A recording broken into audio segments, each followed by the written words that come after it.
एक पूर्व जज का रसूख और दूसरी तरफ मरचूरी में इंसाफ का इंतजार करती हुई एक बेटी की लाश और उसके लिए परेशान होते परिजन। सवाल सबसे गंभीर यही है कि भोपाल में कानून बड़ा है या फिर कनेक्शन आपके जो हैं वह ज्यादा बड़े निकलते हैं।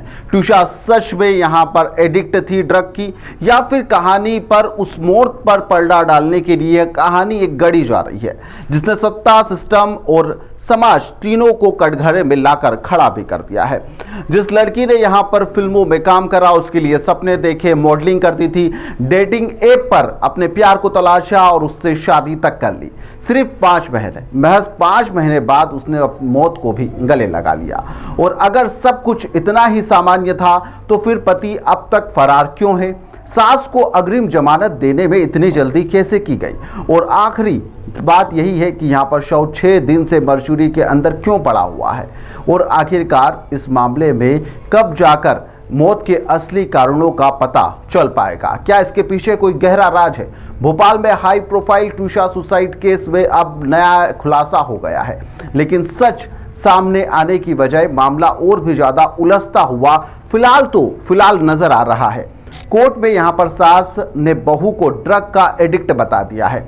वहीं पर बेटी के इंसाफ के लिए परिजन जो है वह सीएम हाउस के बाहर रो रहे हैं, गिड़गिड़ा रहे हैं और अपनी बेटी के लिए इंसाफ की गुहार भी लगा रहे हैं। एक तरफ कागजी सबूत का ढेर लगाया जा रहा है, दूसरी तरफ यहां पर व्हाट्सएप की जो चैट्स हैं वह लगातार वायरल भी हो रही है। लड़की यहां पर टूट गई थी और जिसके चलते उसने यह कदम उठाया। क्या शादी के बाद लड़की की जिंदगी उसकी अपनी नहीं रह जाती है? चैट के यह शब्द काफी ज्यादा गंभीर भी हैं और इसको लेकर उसने आत्महत्या की या फिर उसे मजबूर किया गया, इसको लेकर भी सवाल उठ रहे हैं। क्या रसूख, दबाव और मानसिक प्रताड़ना के उस अंधेरे अंत के चलते यह पूरी मौत की एक स्क्रिप्ट लिखी गई है? और आखिरकार इसके पीछे कौन था?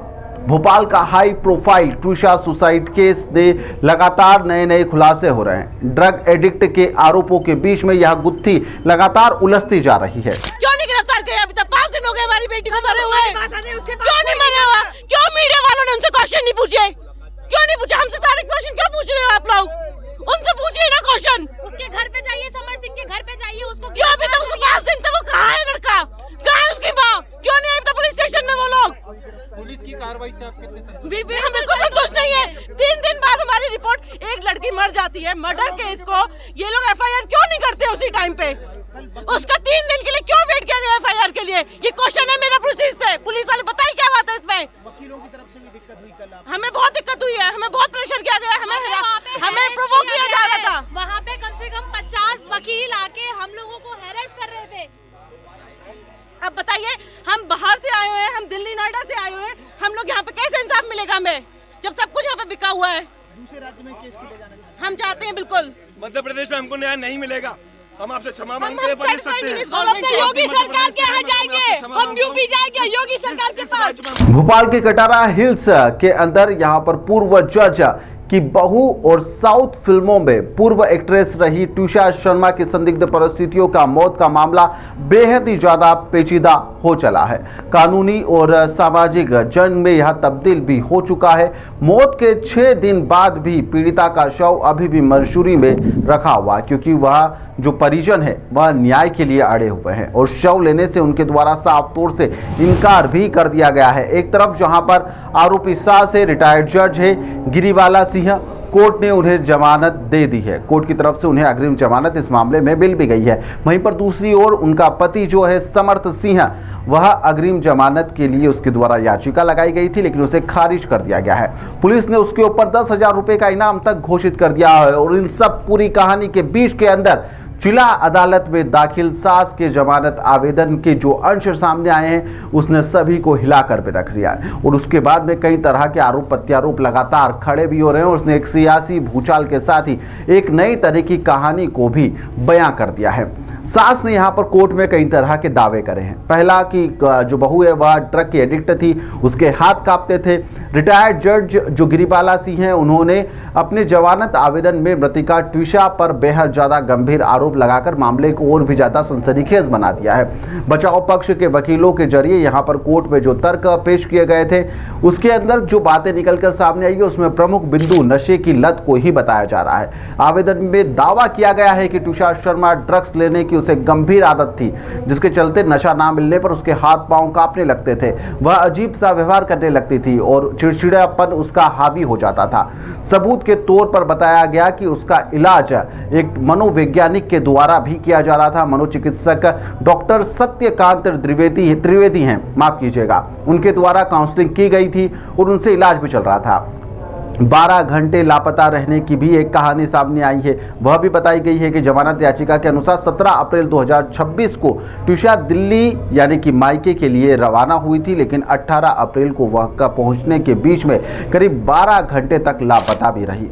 पूछने पर भी उसने किसी को भी किसी भी प्रकार का कोई भी जवाब नहीं दिया था, उसने कुछ भी बताने से इनकार कर दिया था।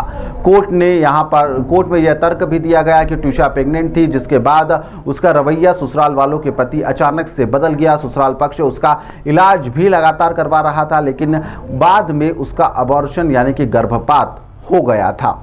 दहेज के आरोप भी लगाए गए हैं और जो दहेज के आरोप लगाए गए थे उसका खंडन कर दिया गया है। गिरिबाला सिंह की ओर से इस मामले में कहा गया कि जो प्रताड़ना के आरोप है वह पूरी तरीके से निराधार है। सबूत के तौर पर उन्होंने ऑनलाइन बैंक के कुछ ट्रांजैक्शनों की जो रसीद है वह भी साझा करी है और वह कोर्ट के अंदर पेश करी है कि हम समय समय पर उससे पेमेंट भी करा करते थे। हर महीने जब उसको जितनी ज़रूरत होती थी हम उसे यहाँ पर पैसे भी भेजते रहते थे। इस तरह के जो चीज़ें हैं वह सामने रखी गई है ससुराल पक्ष की तरफ से। वहीं पर जो उसकी सहेली है उसको लेकर भी कई तरह के चैट्स हैं वह वायरल हो रहे हैं। एक तरफ जहां पर ससुराल पक्ष उसे मानसिक तौर पर बीमार नशेड़ी साबित करने में जुटा हुआ है, वहीं पर ट्विशा की जो सहेली है उसके साथ में उसकी आखिरी बार बातचीत हुई थी। व्हाट्सएप के कुछ चैट्स और कुछ कहानी है जो कुछ और ही कहानी बयां भी कर रहे हैं। इस चैट्स के अंदर ट्विशा का दर्द साफ तौर पर झलक भी रहा है। ट्विशा की चैट के अंदर वह परिवार वालों के साथ में असहज और जल्दबाजी में शादी ना करने जैसी सलाह देती हुई भी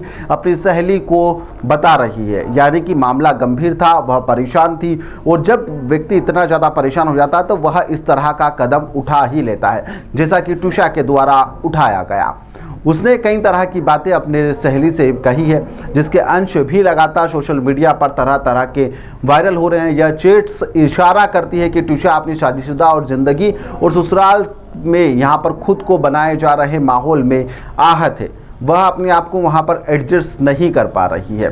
परिजनों के द्वारा इस मामले में कई तरह के गंभीर आरोप लगाए गए हैं। हाई प्रोफाइल यह पूरा मामला है। आरोपी पक्ष नहीं बल्कि यहां पर निष्पक्ष जांच की मांग कर रहा है। ट्विशा के नोएडा के जो परिजन हैं उनका रो रो कर बुरा हाल है। इस मामले में वह भोपाल भी आए, जहां पर वह सीएम हाउस के बाहर मेन गेट पर सामने धरने पर बैठ गए। काफ़ी देर तक उनके द्वारा प्रदर्शन किया गया, चीख चीख कर अपनी पुकार रखी गई। यहाँ पर कहा गया कि जितने भी चीज़ें रखी जा रही हैं, दिखाई जा रही हैं, वह सरासर गलत है और पक्षपातपूर्ण रवैये के पुलिस पर भी आरोप लगाए गए। पीड़ित परिवार ने जो मुख्य रूप से मांगे रखी है वह आप लोगों को जान लेना चाहिए। उनका कहना है कि दिल्ली एम्स के अंदर दोबारा यहां पर पीएम करवाया जाए, पुलिसकर्मियों पर कार्रवाई होना चाहिए, एक्शन की मांग की गई है। एसआईटी का गठन किया जाए, लुकआउट के साथ ही 10,000 रुपये का इनाम जो है वह जारी किया जाए और जो पासपोर्ट है उसे ब्लॉक करने की प्रक्रिया शुरू करने की बात कही गई है।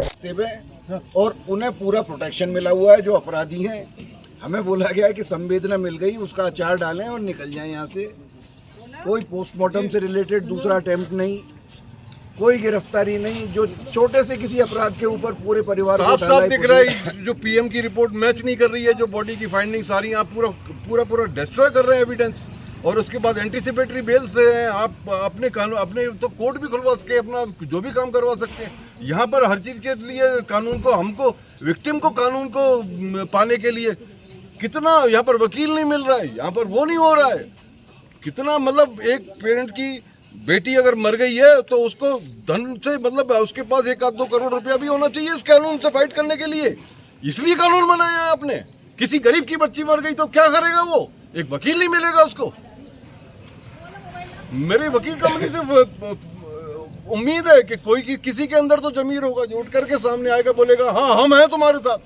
इस पूरे भोपाल के अंदर क्या ये वकीलों को दिखाई नहीं दे रहा है क्या? को न्याय नहीं मिलेगा। जिस राज्य ने हमारी 3 दिन तक जो है ना FIR ली, रात के 2:30 बजे FIR करी गई, उसके बाद उसके अगले दिन फिर से सारे स्टेटमेंट कराए गए। जब उनसे सवाल करा गया कि दोबारा मुझसे स्टेटमेंट क्यों पूछे जा रहे हैं, तो उसका जवाब दिया गया कि मैं कल नहीं था, इसलिए मैं इसका जिम्मेदार नहीं हूँ। मध्य प्रदेश पुलिस बार बार हमारे स्टेटमेंट्स क्यों लेती है? सरकार का पूरा हाथ गिरीवाला सिंह और समर्थ सिंह के ऊपर है, इस वजह से हमारी कोई भी सुनवाई नहीं हो रही यहाँ पर। कल कमिश्नर पुलिस ने हमसे कहा कि इनके पोस्टमार्टम की उन्होंने अनुमति दी थी और उसके बाद उसको आज हमें मना कर दिया गया है और हमें लगातार धमकी दी जा रही है कि इस शरीर को आप ले लें क्योंकि ये डिकम्पोज हो रहा है। एक बात बताइए, क्या एम्स एक शरीर को प्रिजर्व करने में सक्षम नहीं है?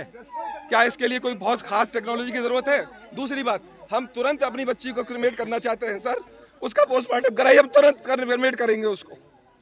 हमें उसकी वो शरीर को मिट्टी खराब नहीं करानी। कोई संवेदना नहीं है यहाँ पर। ये सब इतने गंदे कैसे हो सकते हैं? एक नहीं, सारे के सारे गंदे कैसे हो सकते हैं? क्या हमने कोर्ट में कोई कुकर्म किया है? क्यों हमारे सारे के सारे अधिवक्ताओं ने हमारे ऊपर इतना प्रेशर बनाया? क्यों प्रेशर में हियरिंग करी जा रही है? बार बार कोर्ट क्यों चेंज करी गई? वकील नहीं मिल रहा है। नहीं सर, हमें कोई वकील अभी तक प्राप्त नहीं हुआ। हर किसी ने मना कर दिया, किसी ने अपनी संवेदना बताई, किसी ने इसकी सेंसिटिवनेस बताई, और नोबडी केम फॉरवर्ड। कोई भी महिला आयोग से भी हमें कोई मिलने के लिए बच्चों को जब धमकियां दी गई, जूतों से मारने की धमकियां दी गई, तब शाम के 4:30 बजे अगर आदमी नहीं आती तो वहाँ हमारी ना सिर्फ हमारे साथ कोई हरकत पिटाई कुछ भी हो सकता था, और हमें उन्होंने हौसला परस्त कर दिया है। ये चाहते हैं कि हम सब, जैसे जाने कितनी बच्चियां हैं दहेज और प्रताड़ना के आधार पर मार दी जाती हैं और उनके माँ बाप भी भगवान के न्याय पे भरोसा करके चले जाते हैं, ये भी चाहते हैं हम भी चले जाए, भगवान के नाम पर चले जाए कि भगवान तू देख लेना। अरे बड़े लोगों, आप कब देखोगे? आप कब देखोगे? मूल रूप से नोएडा की रहने वाली जो 24 साल की ट्विशा शर्मा थी, वह 4 तेलुगु फिल्मों के साथ ही 8 फिल्मों और मॉडलिंग में काम किया करती थी। अलग अलग जगह पर वो काम कर रही थी, ग्लैमर की दुनिया से जुड़ी हुई थी। इंडस्ट्री में स्थायी सफलता ना मिलने के चलते उसने MBA भी करा था और दिल्ली की एक कंपनी में वर्क फ्रॉम होम पर वह नौकरी करने भी लग गई थी। इसी दौरान एक डेटिंग ऐप के जरिए उसकी मुलाकात समर्थ से हुई थी। वकील समर्थ शर्मा से उसकी मुलाकात हुई। दोनों ने 12 दिसंबर 2025 को प्रेम विवाह भी कर लिया, लेकिन किसे पता था कि इस शादी के महज 5 महीनों के भीतर ही इस कहानी का दर्दनाक अंत हो जाएगा। प्रेम की कहानी का एक खौफनाक अंत मौत के साथ में हुआ है, जो सभी को झंझोड़ कर भी रख रहा है। इस मामले में कई कानूनी बारीकियां हैं जिन्हें दोनों ही पक्ष उपयोग भी कर रहे हैं। आरोपी परिवार जहां पर कागजी सबूत और मानसिक बीमारी का हवाला देकर खुद को पाक साफ बताने में लगा हुआ है, जुटा हुआ है, वहीं पर जो मृतिका है उसकी जो आखिरी चेट है और जो परिजन है उसके आंसू सिस्टम की नीयत को कटघरे में भी खड़ा कर रहे हैं। अब देखना होगा कि यह जो नवगठित SIT है इस रसूख के चक्रव्यूह को आखिरकार कब भेद पाती है और सच आखिरकार जनता के सामने कब आ पाता है। फिलहाल के लिए इस खबर में इतना ही। आप लोग देखते रहिए द लपेटा।